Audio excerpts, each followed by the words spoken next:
अस्सलाम वालेकुम। ठीक ठाक की है अंकल जी? किस्टन चक पार सिस्टम चक मार गया। तो कितने जाना किस जगह पे? मैं सब फैदाबाद फैज़ाबाद जाना। मैं पैर लाना तुसी उत्ते बैठो, मैं तुहानू फैज़ाबाद छोड़ देना, ठीक है? पी लो पानी पियो तो मैं तुहानू फैज़ाबाद छोड़ के आना।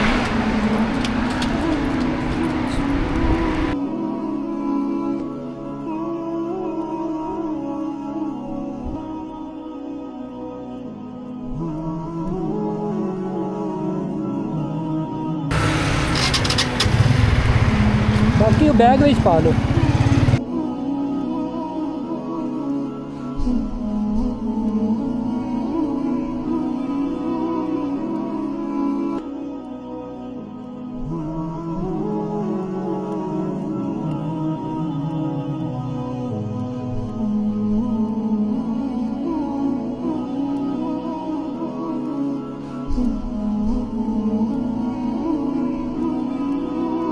ठीक है अंकल जी, ओके। कि चाय पिएंगे? नहीं नहीं जज़ाकल्लाह, नहीं नहीं नहीं नहीं शुक्रिया, ऐसे नहीं नहीं कोई मसला नहीं, देखें आप ये हो गया बस आपका, नहीं शुक्रिया, आपने पूछ लिया। नहीं मैंने अभी पानी मेरे पास है, मैं पी लेता हूँ, ठीक है? आप बाइक ठीक करें जी? बोतल पानी नहीं नहीं जज़ाकल्लाह।